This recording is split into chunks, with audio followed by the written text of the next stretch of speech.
Good afternoon. This is Dr. Ken Long from the U.S. Army Command and General Staff College. I want to present my paper from ABCEL 2012 entitled Crossing the Murky River, Uncovering Biases in Critical Thinking.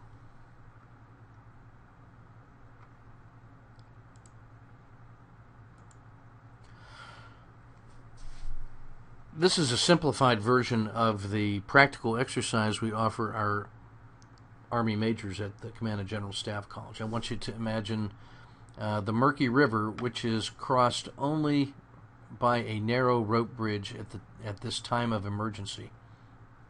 It takes about 15 minutes to cross that bridge. On the far side of the river, the local village is on fire. And someone with a radio calls across to you on the near side of the river who says, we have a critical situation over here. We have someone with a critical injury that needs a hospital. The hospital is on the west side of the river. We have someone with a routine injury who needs a doctor. You have a doctor on the near side of the river. There are reports of looters coming from the south to seize our property.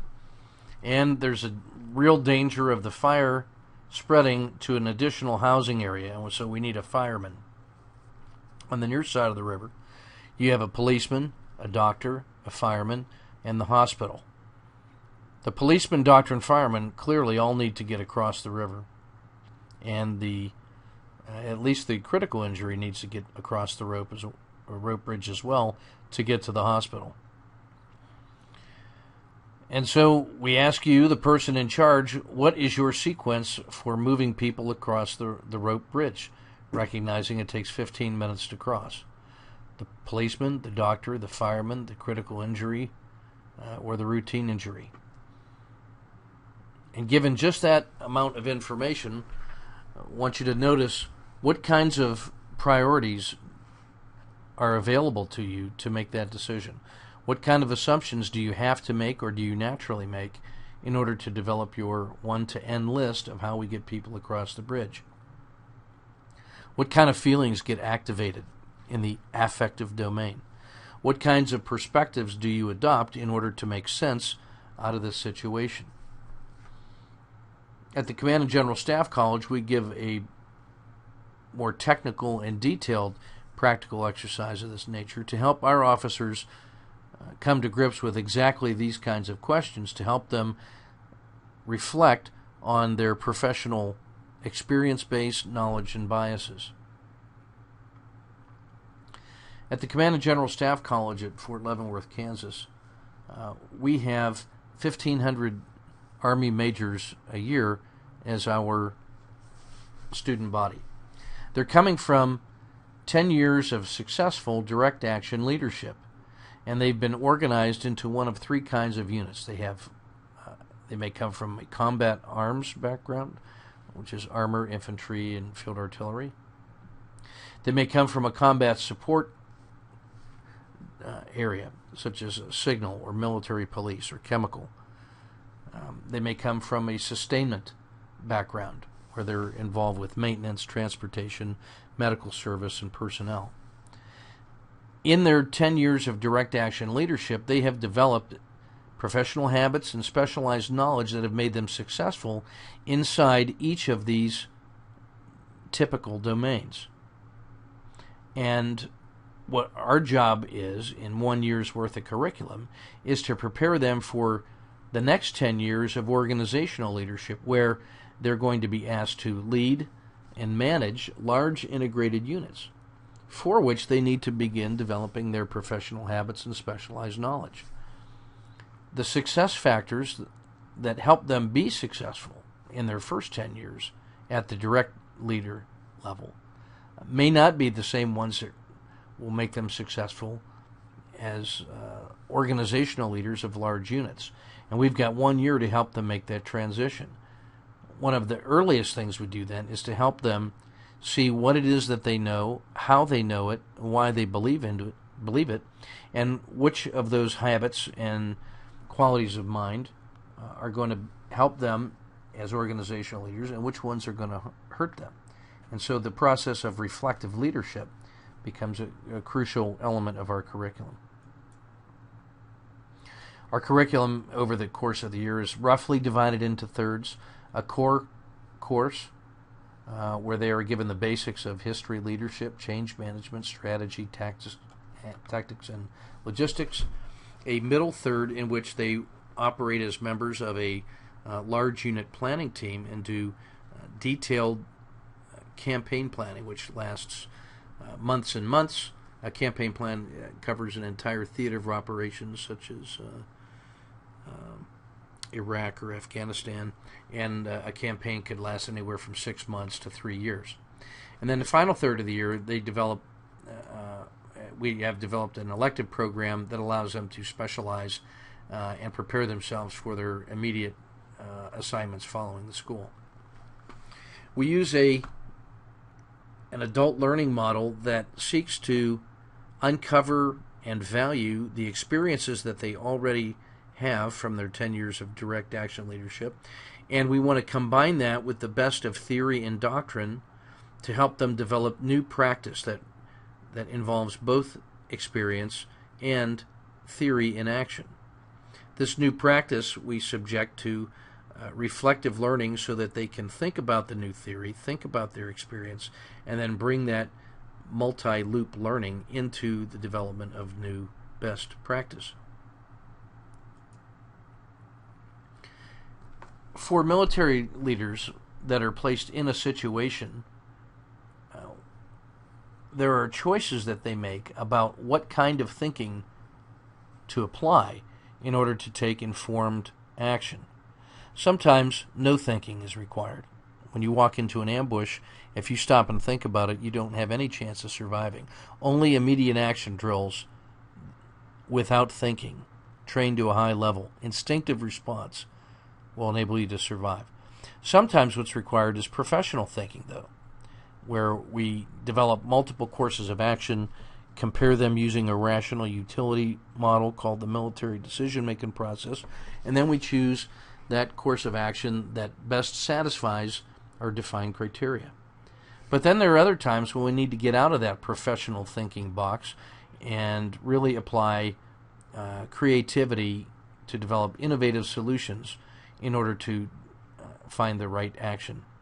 And so what we really have are officers who have a commitment to high standards, who are responsible for their results, and who have an array of choices of different styles of thinking in order to select an appropriate action. So we think of that as right thinking. And then choosing a thinking strategy becomes an important part of our profession.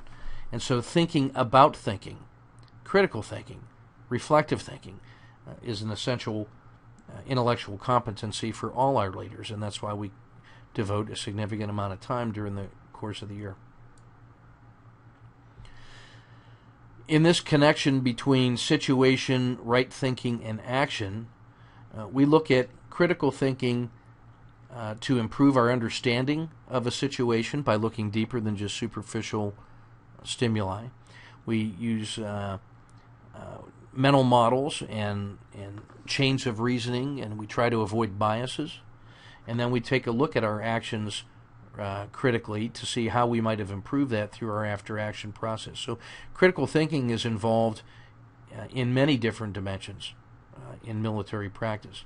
And then a special case of critical reflective thinking when we examine our cognitive processes, our assumptions, biases, decision rules, the way we thought all the way through situation into action. We subject that to critical reflective thinking in order to improve that particular element of thought. This just quickly shows the practical exercise that we use. It's a more complex version of the introductory slide, and it simply says that on the west side of this blue river, the Murky River, in these assembly areas are a number of units of many different types, all of which need to get across this bridge to the east side. And then on the east side, there are a number of units that need to go west. And because you can only get one convoy at a time, the priorities are very crucial in order to improve the position on both the east and the west side. Without going into details on it, it's enough to say that all of these convoys represent a unique capability for the battlefield commander, and they come from all three of those dimensions I referred to earlier: combat, combat support, and sustainment type units. So there's a strong argument that can be made for each one of these convoys as to why they're important. And that's specifically designed to ensure that our students who come from all three of these different backgrounds will see things through their lens and will make the case for why their particular type of unit ought to get across. So there's 17 different units. One of them is an engineer unit that can repair this partially constructed bridge and which can reduce the solve time for the entire problem. There are at least 3 trillion different unique solutions into how you organize those convoys on a 1 to n list of out to 17. So we give them a short amount of time in order to develop a unique, personal, individual solution, and we ask them to bring that to the classroom. That way they have been cognitively loaded with a particular problem frame and a particular solution in mind, and they're more willing to engage in discussion and discourse if they come to class prepared. We select one officer to be in charge of this group and another officer to be playing a special role we call the silent witness. Nobody else in the classroom knows that they're a silent witness. We pull the leader and the officer out of the class and give them their individual instructions away from the group. Meanwhile, the group is feeling a sense of relief because they didn't get picked for either one of those leadership or special roles. And while the leader is gone, we ask each of those officers to answer the following question in writing on the back of their answer sheet. Say, if you had been picked to be the leader, what method would you use to get this group to consensus? So then when the leader walks back in, having formed their strategy to how to get the group to consensus within 20 minutes, they're facing 15 other students, each of whom has a particular answer in mind and now has been thinking about a strategy for effective group dynamics. And then when we put time pressure on that leader in that group, we've created the conditions whereby individual perspectives, thinking biases, emotional responses are likely to come bubbling up because they will want to get to a solution within the time provided. It's their very nature as military officers who are accustomed to successfully solving problems. And so we've created the opportunity for habitual thinking, personal bias, emotional judgments, group dynamics to come bubbling up and interfere with what might otherwise be a simple, rational process. The leader goes through their collaborative, more or less, learning process, and we've seen quite a lot of differences in technique. And the silent witness has been asked to observe for specific behavioral patterns and draw conclusions about what they think is going on in the classroom. And then later in the discussion, when we debrief, that silent witness will play an important role as an observer, a detached observer of phenomenon.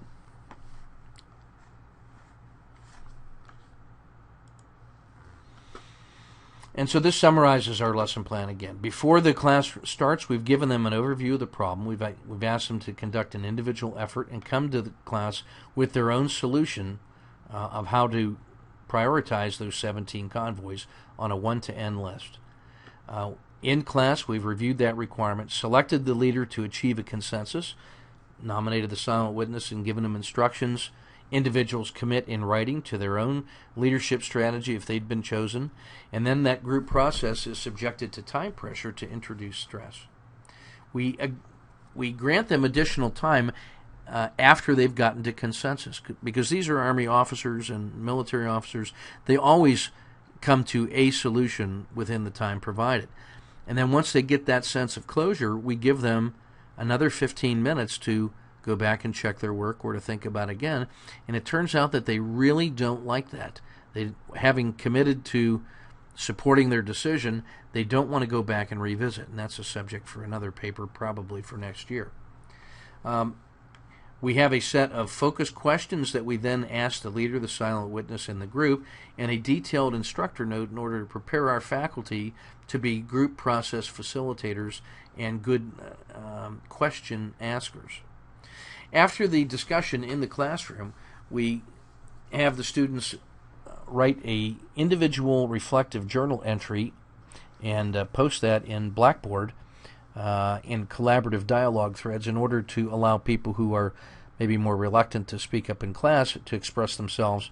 And we then use that written artifact of the journal entries and the collaborative dialogues to conduct text and thematic evaluation looking for specific critical thinking content. The 8 hours of instruction prior to this 2-hour practical exercise had consisted of a series of generalized new instruction about the theory and practice of critical thinking, and now having given them a practical exercise and an opportunity to reflect on it, we want to see to what extent have those critical thinking concepts become part of their discourse. Are they using the words properly? Are they applying the concepts to analyze their experience in situations? And because we ask them to do that, we're not playing gotcha here. We actually want to see them start to use the language of critical thinking to frame their thoughts and engage in professional discussion as a way to encourage them to keep critical thinking uppermost in their minds. We then make the connections to future classes for the concepts and the ideas from this course, because we really see the entire year being a large exercise in critical thinking in everything that we do. So we're going to equip them to think professionally as organizational level leaders. We're going to give them some of the tools for critical thinking theory and practice and give them opportunities to exercise those muscles. And then we're going to reinforce that throughout the remainder of the academic year. Having conducted this a number of times, what we find is that there are at least 10 different leadership strategies that can be applied in getting their group of 16 students to consensus. We find that this is a great team-building exercise because of the group dynamics that it reveals and the opportunity to talk about what they thought and what motivated them and what they assumed other people were thinking, and this is a good icebreaker. And we conduct this early in the academic year, and team building is an interesting byproduct of this. We've concluded that this exercise rapidly exposes the assumptions they make as individuals, which helps us connect to who they are and what their backgrounds were and how those assumptions may or may not be useful in problem solving and group staff work.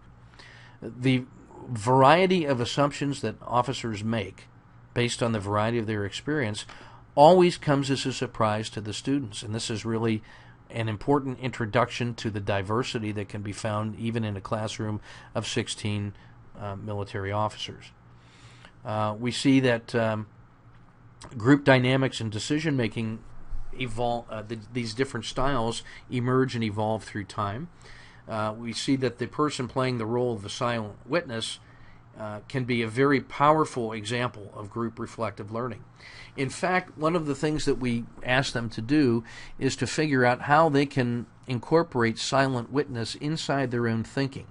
That we want them to develop the habit of mind that observes details and facts and data, and then asks important confirming questions of others in much the same way that the arduous ladder of inference treats the experience and the data with much respect and cautions about the premature use of assumptions when drawing conclusions.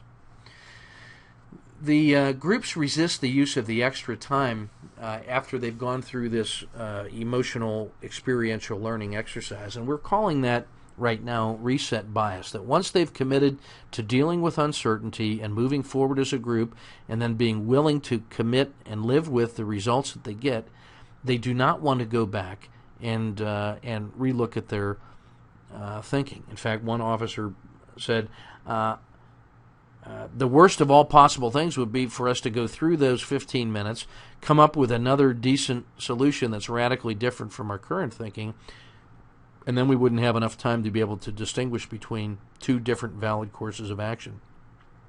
And they almost make that estimate intuitively without committing that to rational discussion. They make that intuitive decision almost instantaneously, and then we think there's some kind of intuitive calculus that goes on that says that the potential return of going through the thought process once more is not worth the angst of opening up their decision-making process. They are much rather to live with it and go forward. When this is reframed as an opportunity to solve a separate problem, however, perhaps in a separate stage with new information, then they're able to overcome that reset bias and move forward.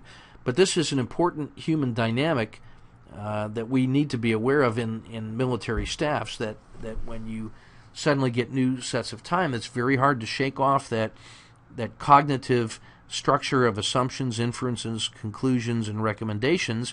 Very hard to go back and redo that. You're almost better off starting with a new team fresh than trying to cause them to unfreeze their thinking and move backwards. It's interesting to note there's over 3 trillion different unique solutions available in our practical exercise. We developed a school solution, which is the average of 400 individual solutions. It's interesting to us that no group has ever come up with exactly that school solution, but when we show them what the average of 400 officers is, it's always been acceptable to them. Every one of them says it's at least as good as the solution they came up with. And so this is a case where the average of experts really is a decent way to get a collaborative, satisfying solution. When we handed out the solution and then talked about it as a school solution or a recommendation, only one of the 30 groups had the presence of mind to ask us why they should accept the authority of the school solution and what made that special. And that opened up a very interesting discussion about when an average of experts is an appropriate strategy for developing a solution under conditions of uncertainty. That was an A group. Our conclusion is that this simple experiential exercise really does offer an opportunity to examine critical thinking in practice in a very rich way. We acknowledge that the reflective journaling is crucial to be able to activate all the different learning styles so that folks who are more comfortable writing and expressing themselves in that way individually outside the classroom have an opportunity to do so. And we also recognize that the reflective journaling creates an artifact for us to be able to evaluate the success of the critical thinking program in getting students to apply those concepts in an appropriate manner, in a correct manner, and it gives us the chance to see what was the effect of those previous 8 hours of instruction. Taking the data from our various implementations of this critical thinking practical exercise, we've identified at least 5 different kinds of typical military thinking that you see here. Creative thinking, that is concerned with developing possibilities and options, and we're looking for variety and inspiration and surprise. Critical thinking, which is evaluative in nature, that's concerned with criteria and multiple perspectives, and really evaluating the usefulness or the utility of these different creative ideas. 2 separate elements of thinking, one that generates lots of possibilities, and then another one that considers the criteria and evaluates their utility. We look at design thinking as a way to develop solutions that are practical and which can seem to satisfy both stakeholders and the success criteria defined by the higher headquarters. And because it precedes this paradigmatic professional thinking I described earlier, it seems an important element of this is a intuitive, satisfying feeling about the design, that the design seems to be complete enough and satisfying enough that we can move forward into what we're calling paradigmatic thinking, which is the professional, practiced, rational, utilitarian style of military decision-making, which is extremely detailed, very thorough and complete, and is accepted as proper problem-solving by the profession. And then under time constraints, we look at reactive thinking as one that satisfies the immediate action for survival that is extremely influenced by time and action. We've begun developing a descriptive model, a phenomenological model that sort of captures this in a dynamic way that incorporates elements of creative thinking and critical thinking and design thinking, and arrays that along a path that goes from left to right, that takes us from untime-constrained creative thinking starting to converge into design thinking once you add the criteria for time and place and success criteria and mission accomplishment features. Paradigmatic thinking, which takes those rough-cut designs that have been at least past one critical thinking review and starts turning that into the military decision-making process and produces an engineered solution that can be executed under periods of time compression, where we are executing plans using battle drills and using reactive thinking or just enough thinking in order to satisfy the solution. What we notice is that when there is a perception of time compression, a funnel effect occurs, and that we move from creative and critical thinking and design thinking through this paradigmatic thinking into immediate action drills pretty quickly.